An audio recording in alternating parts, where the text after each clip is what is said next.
2,000 workers, 3 shifts. A factory in Margate where molten zinc was cast into miniature locomotives at 15 cycles a minute.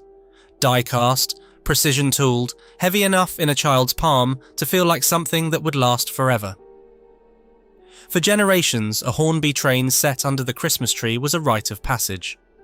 The name was synonymous with British childhood itself. Then the decisions began. Production shipped to China. 400 jobs lost.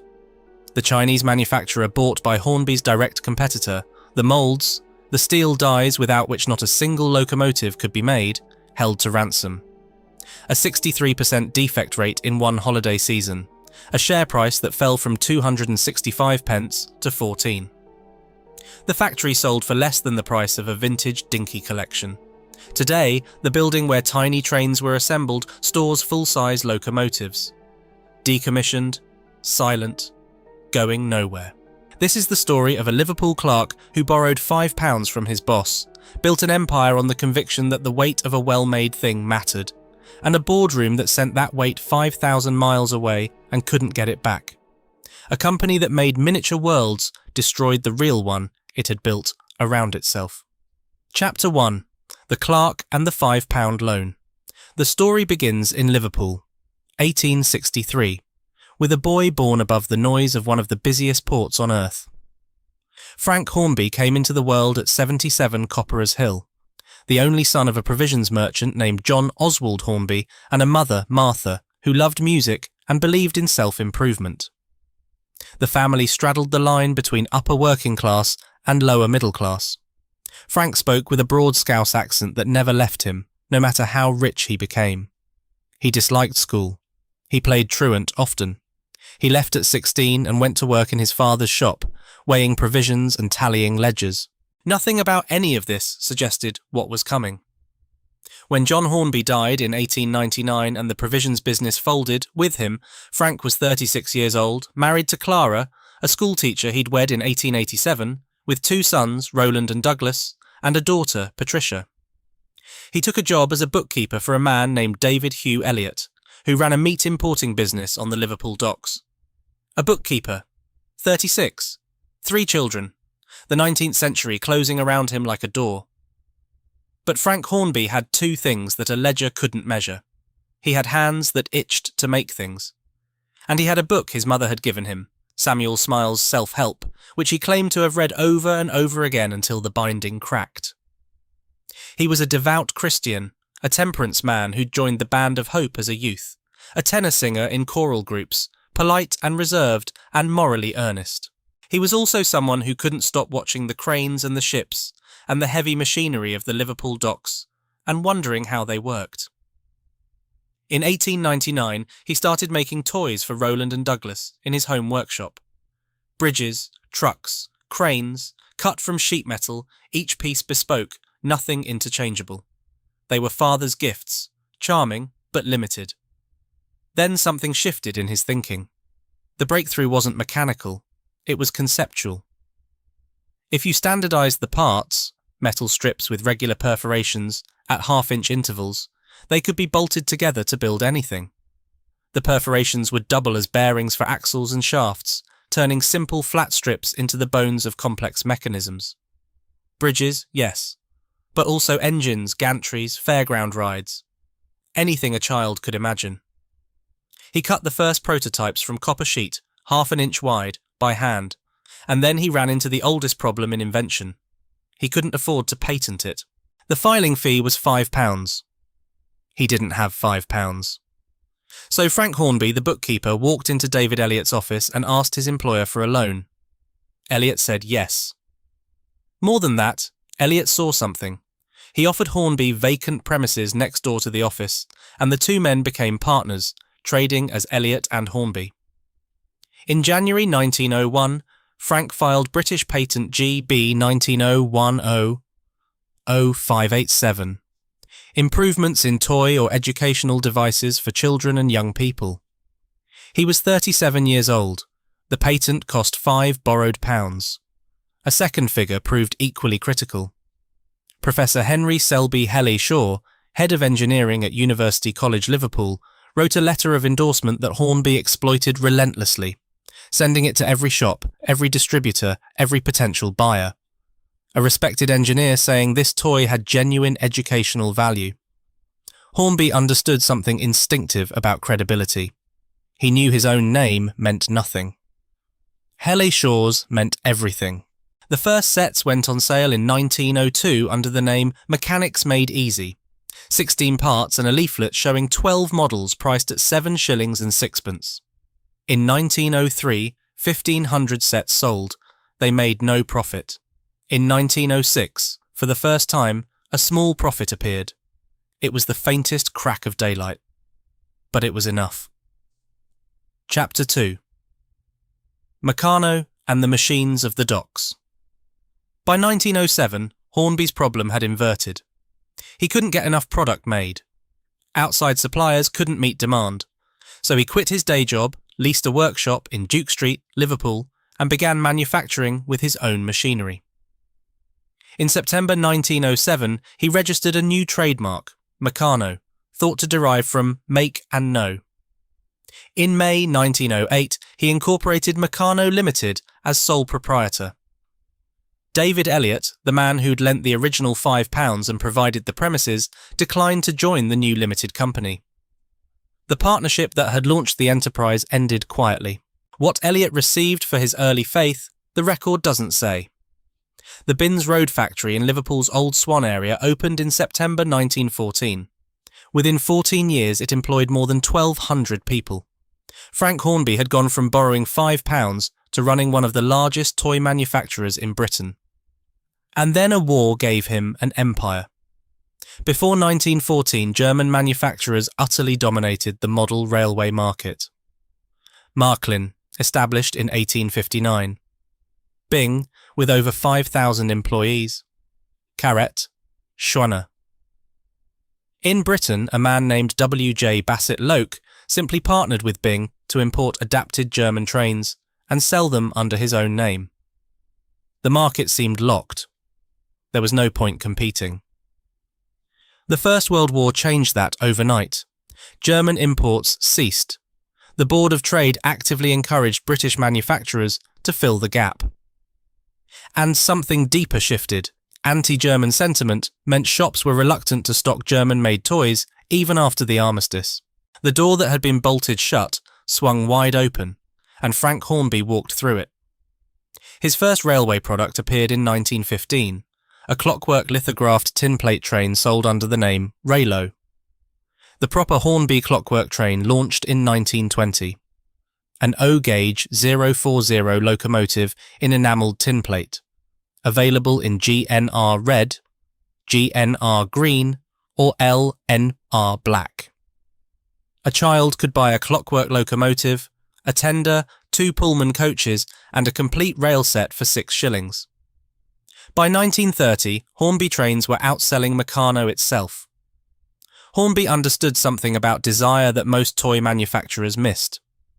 He didn't just sell products, he sold systems. In 1916, he launched Meccano magazine, a monthly publication that ran for over 60 years, building a community of enthusiasts who designed models for prizes while the company quietly retained ownership of every submitted design. He'd invented crowdsourcing half a century before the word existed. In 1928, he launched the Hornby Railway Company membership scheme. By year's end, 12,000 children had enrolled. They weren't customers, they were converts. By the early 1930s, Frank Hornby was a millionaire, chauffeured daily to his factory from his mansion, Quarry Brook, in Maghull. A book was written about him in America, The Boy Who Made $1 Million with a Toy. In 1931, he launched modelled miniatures, die-cast figures and accessories for the railway range. By 1934, the range had been renamed Dinky Toys, with over 100 items available by Christmas. By 1935, there were more than 200 Dinky Toys models, and Meccano Limited was the biggest toy manufacturer in Britain. Frank Hornby was elected Conservative MP for the Everton constituency in October 1931. His parliamentary career was, by all accounts, undistinguished. It didn't matter. His legacy was never going to be measured in Hansard. It was going to be measured in the weight of a die-cast locomotive in a child's palm on Christmas morning. He died on 21st September 1936, aged 73, at the David Lewis Hospital in Liverpool from chronic heart disease complicated by diabetes. He was buried at St Andrew's Church, Maghull. His elder son Roland became chairman of Meccano Limited. George Jones became managing director and would oversee the next great chapter, the launch of Hornby 00.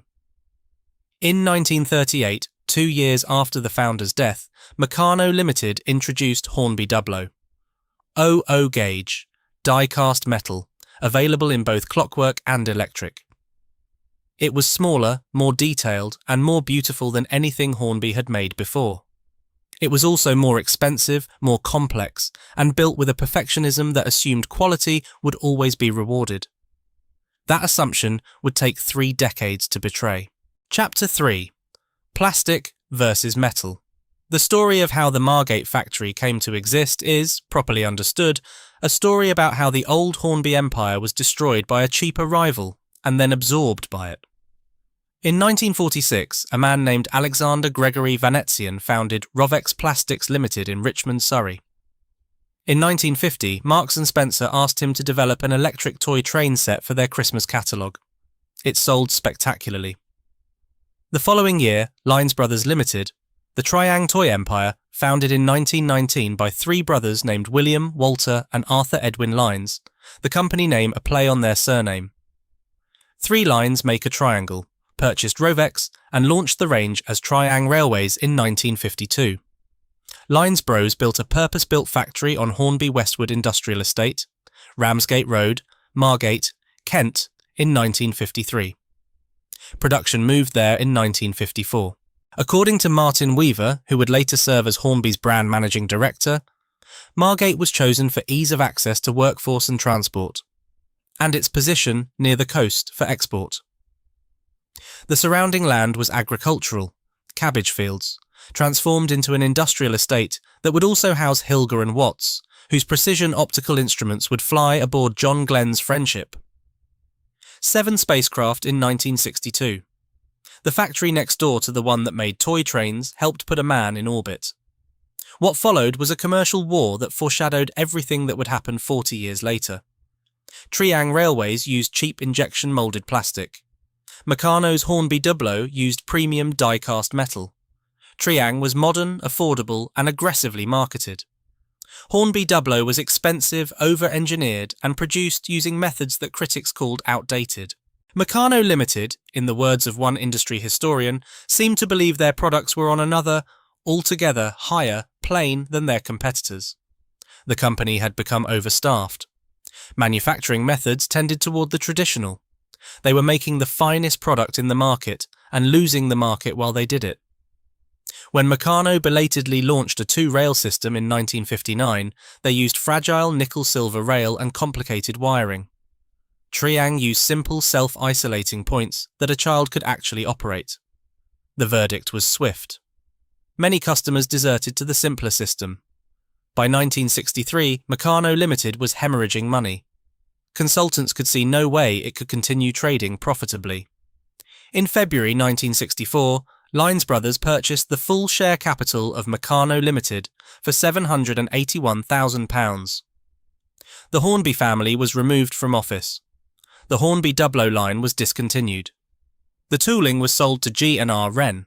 Remaining O-gauge stock was sold to Hattons of Liverpool, who would take 30 years to sell it off. 30 years. The railway range was rebranded Triang Hornby and production moved to the Margate factory. The name of the company Frank Hornby had built was absorbed into the company that had beaten it. The vanquished became a brand name. The victor got the factory. Chapter 4. The Cathedral of Steam. Imagine arriving at the Margate factory for the morning shift in 1966.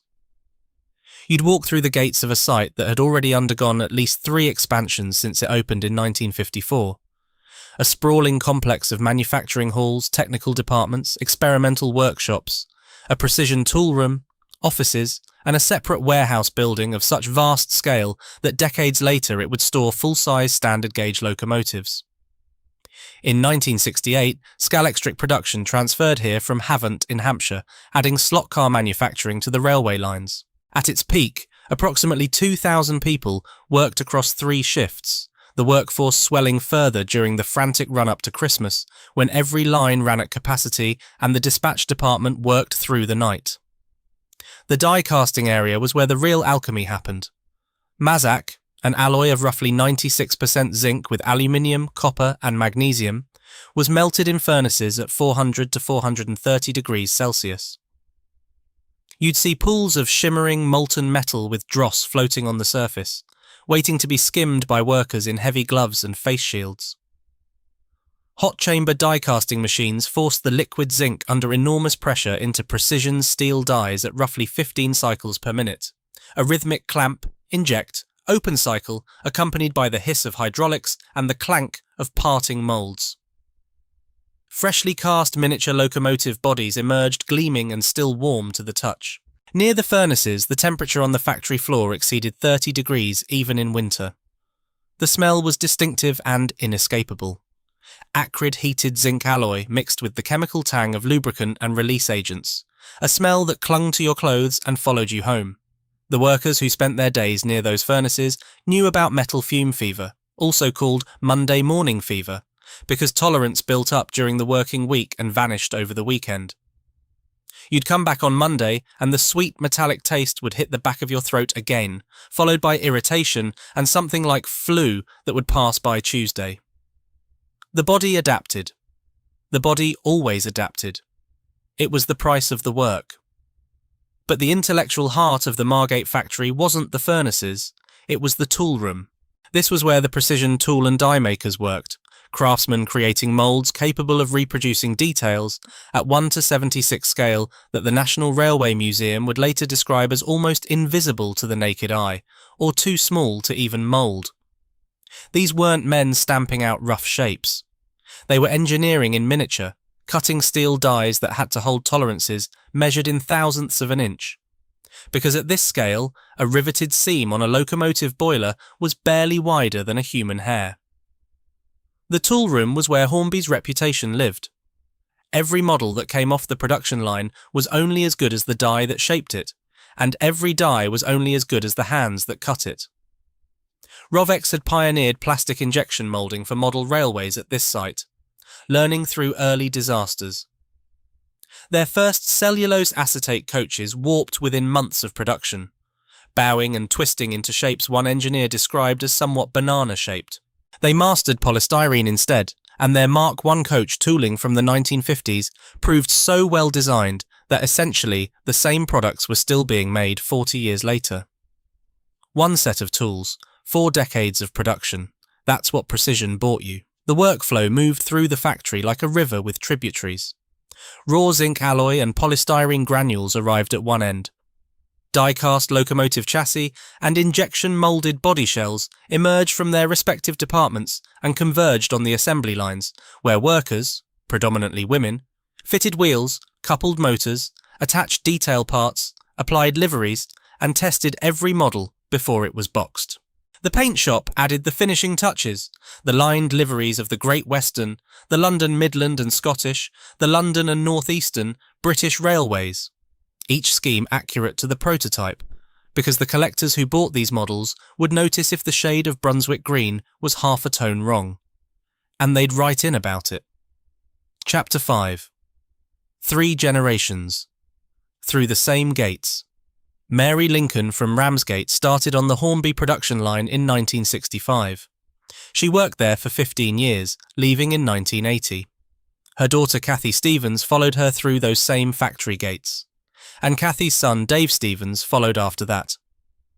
3 generations from a single family, their working lives threaded through the same building. They weren't unusual. The Margate factory was the kind of place where families put down roots and stayed. In a coastal town where seasonal tourism meant uncertain work, Hornby offered something rare: steady employment, year-round wages, and the particular pride that comes from making something real. Peter Oliver started at the factory in 1966 and gave over 40 years of service.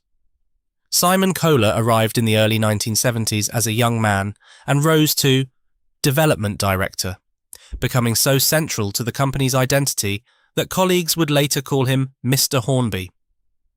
J.H. Doyle served as managing director of Rovex scale models, the prime mover behind developing the OO/O and TT gauge ranges that defined the British model railway hobby for a generation. The factory produced millions of Hornby products over its lifetime, over 600 locomotive variations during the Hornby Railways period alone, plus coaches, wagons, buildings, trackside accessories, and complete train sets boxed and ready for Christmas morning. A comprehensive collector database records 11,328 yearly items across 57 years, 4,069 individual products, 820 steam locomotive models, 497 diesels, 362 catalogued train sets. The annual Hornby catalogue wasn't a price list. It was a cultural event, the book that children studied with the intensity of scripture, circling the sets they wanted and leaving it open on the kitchen table where a parent couldn't miss it. The brand became so embedded in British life that Hornby was essentially synonymous with model railways. Rod Stewart built a layout 124 feet long, recreating a 1940s American city in painstaking detail. Jules Holland installed a 45-foot layout in his Kent home. Pete Waterman, Elton John, Eric Clapton. The celebrity enthusiasts read like a guest list from a particularly eclectic dinner party. But Hornby's real constituency was never famous. It was fathers and sons, grandfathers and grandchildren. The quiet ritual of Boxing Day, the tree lights still on, a small boy lying on his stomach, watching a locomotive pull 3 coaches around an oval of track on the carpet. Iconic models anchored the range across decades. The Flying Scotsman, the introduction for many into the hobby, the model that turned a curious child into a lifelong collector. Mallard, produced continuously since 1979. Smoky Joe, in the range uninterrupted for over 37 years, the small, affordable tank engine that was usually a child's first locomotive, and for some, the only one they'd ever need. Later came the Thomas the Tank Engine and Hogwarts Express ranges, both described as particularly profitable ventures, gateway products that brought a new generation through the door. The factory wasn't just an employer. It was the economic engine of its community. With 2,000 workers at peak in a small seaside town, it was one of the largest manufacturing employers in the area. A network of smaller suppliers and trades, toolmakers, material suppliers, transport companies, the local shops and pubs and cafes that fed on the wages, grew around it like ivy on a wall. The Westwood industrial estate hummed with activity. Hornby was the anchor tenant, and the anchor held the whole structure in place. The COVID-19 pandemic would offer a brief, cruel echo of what demand had once looked like. In the first half of 2020, as lockdown adults rediscovered the model railway boxes in their attics, Hornby's sales surged 33%. The company posted its first profit in 8 years. For a few months, it felt like the old magic still worked. It didn't last. But for those few months, the appetite was there. The love had never gone away. It was the supply that had gone somewhere else. Chapter 6. The View from the Summit. By the mid-2000s, Hornby Hobbies looked, from the outside, like a company that had solved the problem of British manufacturing. Frank Martin had arrived as CEO in January 2001, inheriting a business that had already begun moving production to China in 1995 and completed the transfer by 1999. Martin's strategic insight was genuinely brilliant. He saw that Hornby's future lay not with children, but with adults.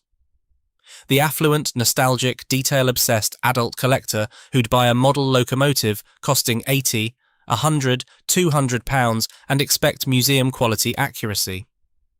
He pivoted the entire brand accordingly. London Business School studied his strategy as a case. The share price, which had been languishing at 35 pence, began to climb.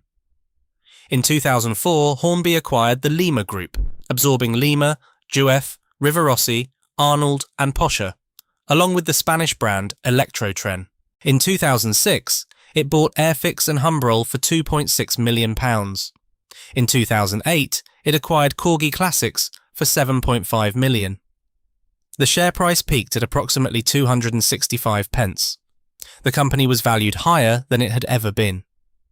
Frank Martin was feted in the business press as a turnaround artist.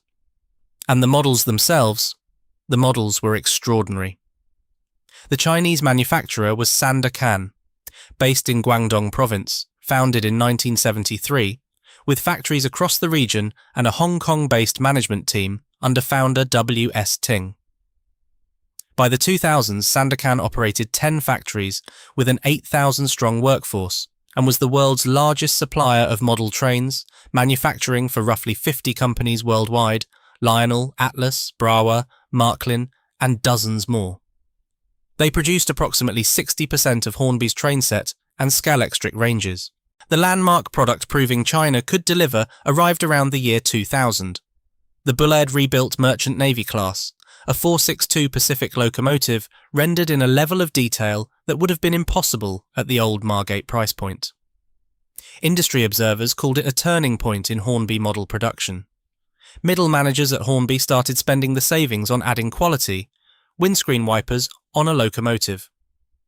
Rivets almost invisible to the naked eye. Separately applied handrails thinner than a strand of cotton. The adult collector market that Frank Martin had identified was being served with products more beautiful than anything the Margate toolroom had ever produced. Simon Kohler, Hornby's former marketing director, described Sanda Kan as an excellent partner producing exquisite models. The financial logic was unanswerable. The production component of a £58 wholesale locomotive was approximately £27 when manufactured in China. UK manufacturing would have roughly doubled that figure. Margins widened. The share price soared. Analysts praised the company. Everyone congratulated themselves. 2,000 workers had lost their jobs in Margate. The toolroom that had been the intellectual heart of the operation for half a century was silent. The cabbage fields that had become a factory were becoming something else again. A husk, a warehouse, a space waiting for its next purpose. But the numbers looked wonderful. The strategy looked vindicated. The models had never been better. That was the summit. The view from the top was extraordinary. They just couldn't see the cliff. Chapter 7. The Carousel. To understand how Hornby fell, you first have to understand how many hands held the company, and how few of them held it carefully. Lines Brothers, the Triang empire that had swallowed Meccano and built the Margate factory into a powerhouse, overextended itself across approximately 40 companies worldwide by the late 1960s. In 1971, the group reported a record £4.5 million loss and entered voluntary liquidation. The empire that had assembled toy brands the way a child collects dinky cars was broken apart and sold off. Rovex, the Margate railway operation, was sold through intermediaries to a company called Dunby Convex Marks, known as DCM. DCM had an unlikely origin. Convex had started life as a comb manufacturer before pivoting to plastic toys. In 1967, it acquired the UK arm of Louis Marks & Company for £1 million, and the merged entity became DCM. They invested in the Margate operation. New tooling, new models. The Stanier Black 5 appeared in 1973. The Class 47 diesel in 1975. In 1979, they launched the pioneering No.1 digital control system, years ahead of its time. But DCM was also trying to break into the American market through Marks. And the combination of that ambition, crushing interest rates, and the British economic downturn of the late 70s proved fatal. In 1980, DCM went into receivership. Meanwhile, on a parallel track, the other half of Frank Hornby's legacy was dying too. Airfix Industries had acquired Meccano and Dinky Toys from the Lines Brothers liquidation in 1971. They tried to keep the Binns Road factory in Liverpool running. It didn't work. The workforce was described as militant, threatening strikes. In November 1979, Airfix closed Binns Road, ending 65 years of continuous production at the site Frank Hornby had opened in 1914. Then in January 1981, Airfix itself collapsed, overwhelmed by Meccano and Dinky losses. General Mills bought the pieces through its Palitoy arm. 2 factory closures, 2 corporate collapses, 2 liquidations, and the brand that Frank Hornby had built with a £5 loan had now passed through 4 sets of corporate hands in a decade: Meccano Limited, Lines Brothers, DCM, and the Receiver's Office, without a single owner managing to run it profitably for more than a few years at a stretch. The Margate operation survived through a management buyout in 1981, completed under a new parent company called Wiltminster Limited. The business was renamed Hornby Hobbies. In 1986, it floated on the London Stock Exchange as a public limited company, and for a few years it looked like stability had finally arrived. It hadn't. Stability was just the pause before the next set of decisions. Chapter 8. The Logic of Leaving. By the early 1990s, the financial case for leaving Margate was becoming impossible to ignore. Bachmann Industries had entered the UK market around 1990, manufacturing in China and offering models at price points the Margate factory couldn't match. Dapol, established in 1983, was producing budget models. European manufacturers like Lima were competing hard. The production component of a £58 wholesale locomotive cost approximately £27 when made in China. Manufacturing the same model in Margate would have roughly doubled that figure. The arithmetic was merciless. Chairman Peter Newey presided over the decision and publicly championed it. Manufacturing began moving to Guangdong Province, China in 1995. The Chinese partner was Sanda Kan. The transfer took 4 years. Model by model, product line by product line, the work that had sustained 2,000 families at its peak was packed into shipping containers and sent 5,000 miles east. By 1999, every production line in Margate had fallen silent. The last product manufactured at the factory was an Eddie Stobart container flat wagon, photographed by a local historian named Pat Hammond, who understood that someone should record the moment. Approximately 400 jobs were lost in the final wave. The workforce that had numbered 2,000 in the 1960s, that had already been shrinking for years, was gone. The factory floor, which had hummed and clanked and hissed for nearly half a century, was quiet. The die-casting furnaces that had melted zinc at over 400 degrees were cold. The tool room where craftsmen had cut dies capable of reproducing details thinner than a human hair stood empty. The canteen where 3 shifts of workers had eaten, argued, complained and laughed was locked. An industry analysis described the decision as not taken lightly at the time, even at senior levels, but concluded it came out of necessity. Without it, the company would not have survived in its present state. One model railway forum user, who'd watched the ecosystem from the inside, offered a different epitaph. When Big H produced models in Margate, there were quite a number of other companies in the area making goods, resulting in a good local workforce of toolmakers. All gone now, as well as the support network of other trades and professions. The toolmakers, the suppliers, the transport firms, the pattern cutters and the paint specialists, and the woman who ran the newsagent opposite the gates. An entire economic organism built around the rhythm of 3 shifts and a Friday wage packet dismantled because the numbers said it should be.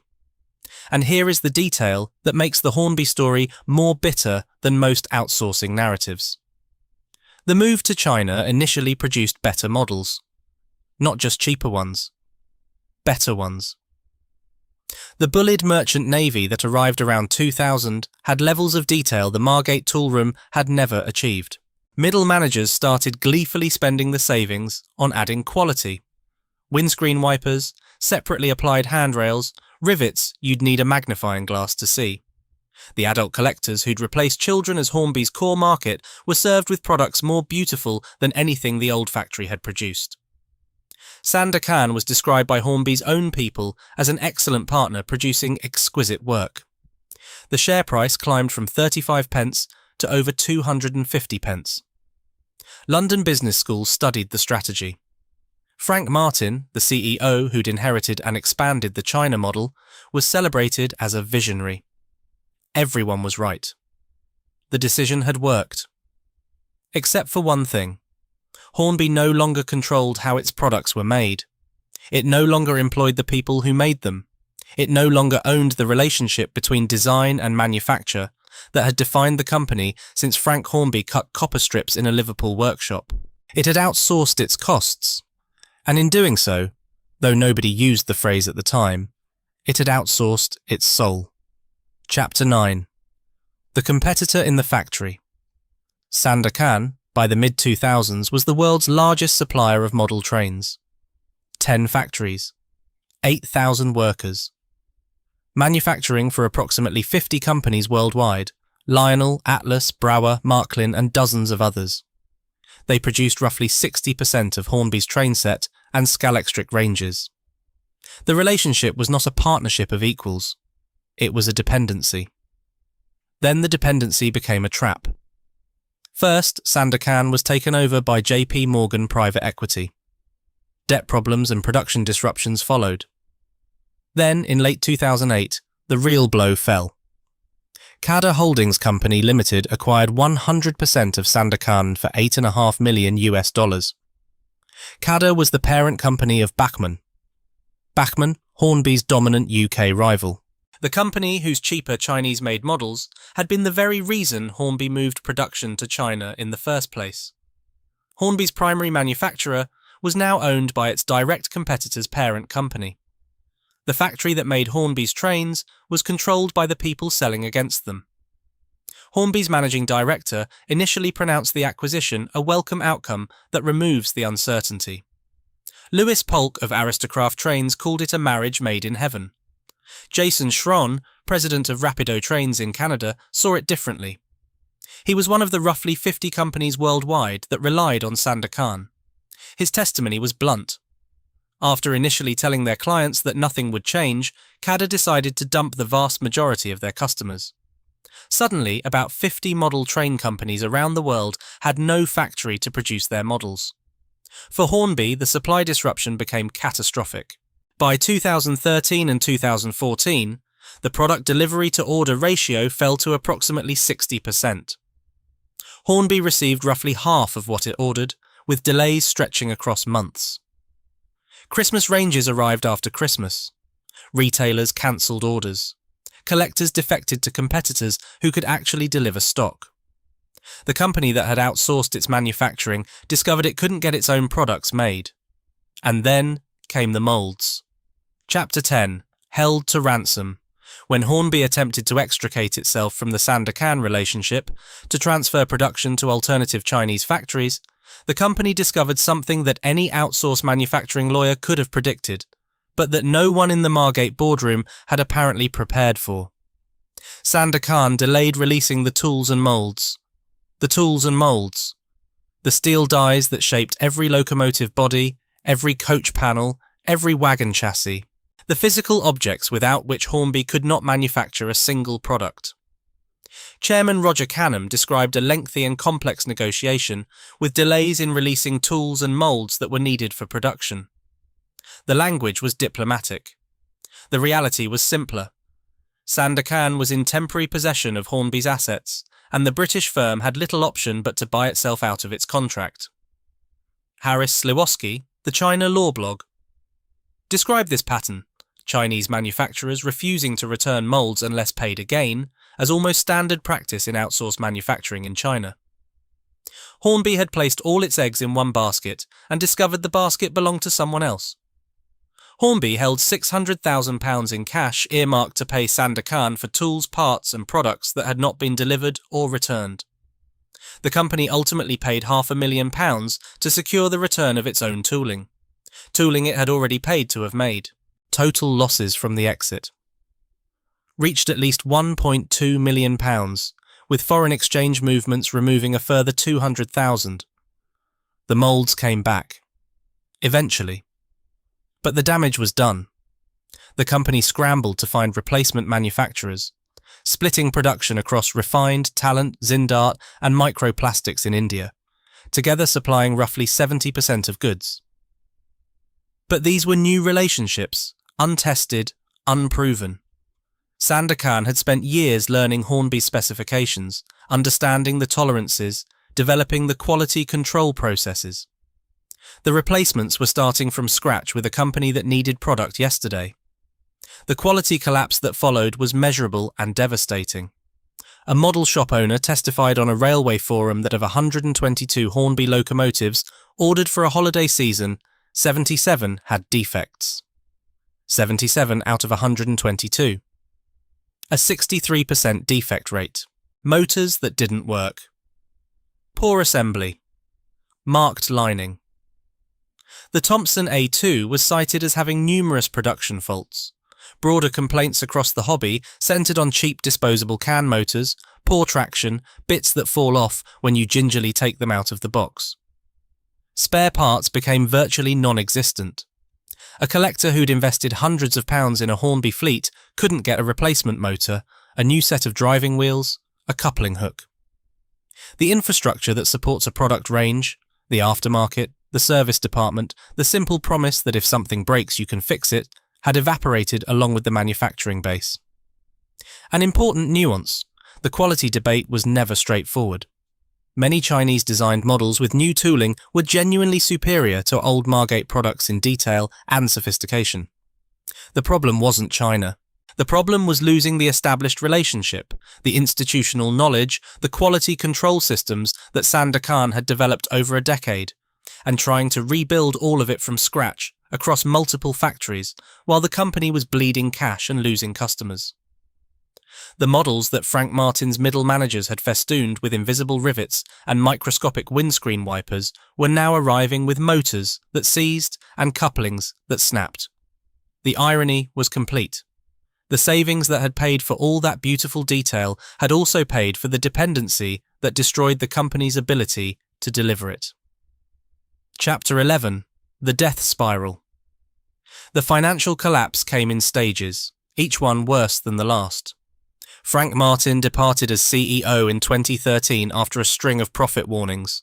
He'd presided over the golden years, the share price surge, the acquisitions, the London Business School case study, and then he'd presided over the supply chain collapse that followed the Sanda Kan takeover.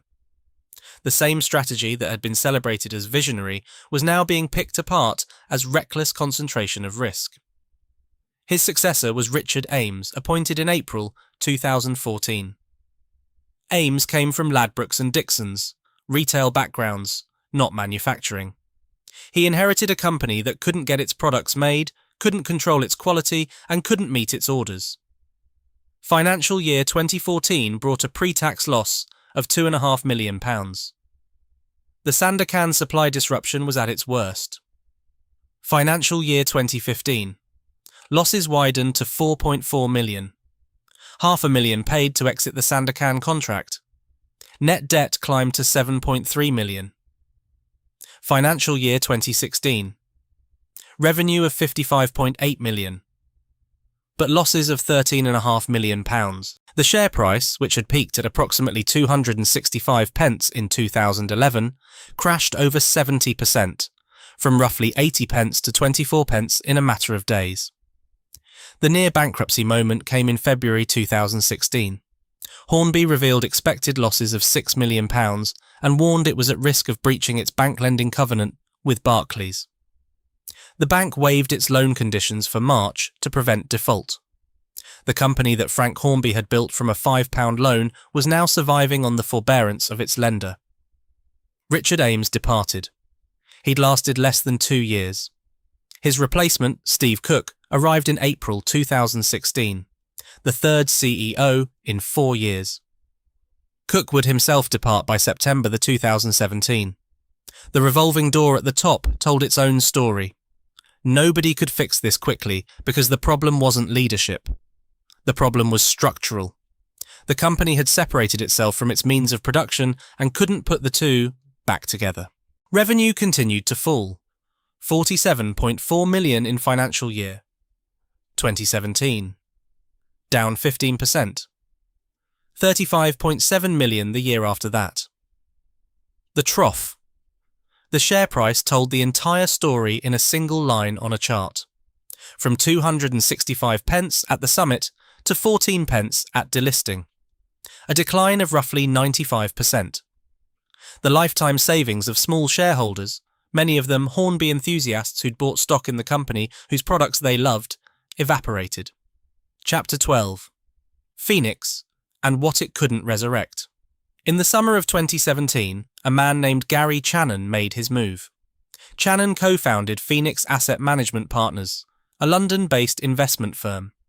He was a former Goldman Sachs and Nomura trader who believed in buying broken companies and fixing them. In June and July 2017, Phoenix acquired a 55.2% majority stake in Hornby, purchasing 17.6 million shares at 32.375 pence each, valuing the entire company at approximately £27.4 million. A company that had once been worth many times that figure, that had employed 2,000 people at a single site, that had been the biggest name in British model railways for the better part of a century, sold for less than the price of a modest London townhouse. The acquisition triggered a mandatory takeover offer. The Hornby board unanimously rejected it as significantly undervaluing Hornby and its prospects. Chairman Roger Canham, who had also served as a director of Phoenix Asset Management, a connection that raised eyebrows, resigned immediately. Phoenix ultimately took a roughly 75% stake. Fraser's Group, Mike Ashley's retail empire, later acquired approximately 9%. Between them, two entities controlled over 90% of the company. Channon told the Financial Times there was no pressure on Hornby to make short-term profits. He installed Lyndon Davies as CEO in October 2017. Davies owned Oxford Diecast and brought over 40 years of industry experience. He described inheriting chaos. Senior management, he said, did not understand the business. They'd been waiting until November to talk to suppliers about the following year's products, leaving barely enough time to develop, tool, manufacture, ship, and deliver a Christmas range. The basics had broken down. Davies brought back company veterans, including Simon Kohler, Mr. Hornby, who returned to the company he'd helped define. Losses were reduced from 10 million to 5.2 million in the first year. There was a pulse, faint but present. But the rescue never produced a full recovery. Hornby posted losses in most years that followed. The COVID-19 lockdown surge of 2020, sales up 33%, the first profit in 8 years, proved to be an anomaly, not a turning point. By financial year 2024, losses had widened again to £11.4 million, with net debt at £14.3 million. On 10th of April 2025, Hornby delisted from AIM. Shareholders approved the move with 99.43% in favour. The company re-registered as the private entity Hornby Limited. The AIM listing had cost approximately £400,000 annually for negligible trading liquidity. There was no point paying for the privilege of being publicly ignored. The company that had floated with ambition in 1986 returned to private obscurity 39 years later. Chapter 13. What the silence sounds like. The Margate factory stopped manufacturing in 1999, but it took another 2 decades for the full implications to unfold across the site and the town. From 2000 onwards, the factory space served only as warehousing and packing. The vast production halls that had hummed with die-casting machines and assembly lines reduced to storage. In June 2014, the distribution warehouse moved to Lakeside Business Park in Hersden, near Canterbury. CEO Richard Ames acknowledged the Margate facility had been an area of concern for some time. In February 2015, the remaining 150 staff and all office functions relocated to Discovery Park in Sandwich, ending more than 60 years of continuous work at Ramsgate Road. Only a handful of workers remained at the visitor centre. In 2017, the factory site was sold for £2.25 million to Locomotive Storage Limited, owned by Jeremy Hosking, a railway enthusiast. The die-cast area of the factory, where molten zinc had once been forced into precision moulds 15 times a minute, was flattened in 2022 to create a car park. The cavernous warehouse building now stores full-size railway locomotives. Gresley. A4 Pacific. Number 4, 464 Bittern. A Stanier Black 5. Class 47 diesels. Winston Churchill's funeral carriage, one of the original Eurostars. The collection opened to the public in August 2025 as the No.1 collection, designed by Haptic Architects. The 150,000 square foot factory that once employed 2,000 people assembling miniature locomotives now houses actual full-size locomotives. Decommissioned, silent, stored. As if the building itself had undergone a strange inversion. The factory that made tiny things became a warehouse for enormous ones that no longer run. And there is one more detail. Frank Martin, the CEO who presided over the outsourcing to China between 2001 and 2013, who oversaw the emptying of the production lines, who championed the strategy that made the share price soar and the factory floor fall silent, became CEO of locomotive storage Thanet. The man who oversaw the emptying of the factory now oversees its reuse. The building he helped hollow out became his next career. Hornby returned its offices to the original 1954-built buildings in January 2019 after 4 years in exile at Sandwich. The Margate address still carried weight. The visitor centre was relaunched as The Wonderworks in October 2023, an immersive experience showcasing Hornby Scalextric Airfix, Corgi and Pocha. A cafe. Britain's largest Hornby brand store. Admission £5. The current CEO is Ollie Rayburn, appointed in January 2023, a former marketing director at Coral and Ladbrokes, a former CEO of Paperchase. He leads approximately 170 to 210 employees across 7 countries. All core manufacturing remains in China, with India and Vietnam as additional production locations. Design and development work is done in Margate. Some Airfix quick-build kits are manufactured in Newhaven, East Sussex, a small thread of reshoring. But the railway product, the thing that carries the name, is made 5,000 miles away. The collector market provides its own bitter commentary. A pre-war Dinky No. 28 trade box of 6 delivery vans sold at Vectis auctions for £35,000. A single item worth more than 1.5% of the entire factory site's sale price. Pre-war Dinky vans have fetched over 22,000. A collection of 3,500 Dinky toys sold for €172,000. Rare Hornby Doublo sets regularly fetch over £2,000. The Hornby Railway Collectors Association, founded in 1969, has nearly 3,000 members worldwide. Objects that workers once mass-produced for shillings are now kept in glass cases and insured for thousands. And Thanet, the district that holds Margate, is the most deprived local authority in Kent, consistently for over 8 years running. Its unemployment rate in 2023 was 11.7%, nearly 3 times the national average of 3.9. Youth unemployment runs at approximately 9.9%, the highest in the southeast. The Margate town area is one of only 2 neighbourhoods in all of England ranked in the most deprived 10% on every single one of the 7 domains of deprivation. The other is Jaywick in Essex. Child poverty runs at 18.1% of children in absolute low-income families, the highest in Kent for nearly 8 consecutive years. As Labour councillor Karen Constantine stated, Thanet is the poorest part of Kent, with child poverty running at 50% in some areas. Turner Contemporary, the £17.5 million art gallery that opened in 2011, has attracted over 4.8 million visitors and contributed an estimated 100 million to the Kent economy. Dreamland Amusement Park has been restored. Independent businesses have transformed the old town. But official deprivation data shows no measurable reduction in Margate's unemployment or overall poverty. The benefits have primarily accrued to incoming affluent creatives rather than the communities who were already there. The families who'd worked at Hornby, at Hilger and Watts, at the Cummins engine plant down the road.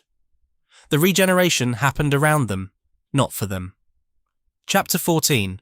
The Weight of a Small Thing. The Hornby story is not simply a tale of corporate mismanagement, though there is plenty of that. It is the story of what happens when a company that makes things stops making them and discovers, too late, that the making was the point.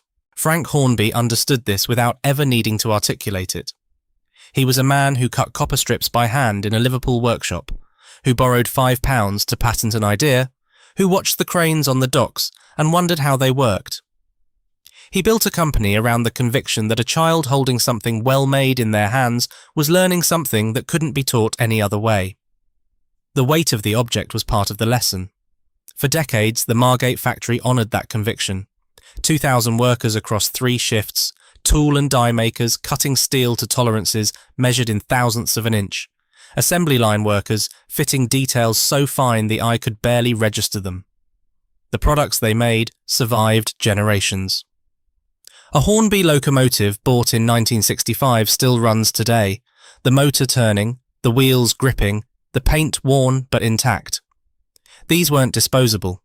They were made to last, by people who expected them to. The decisions that emptied the factory were not made by villains.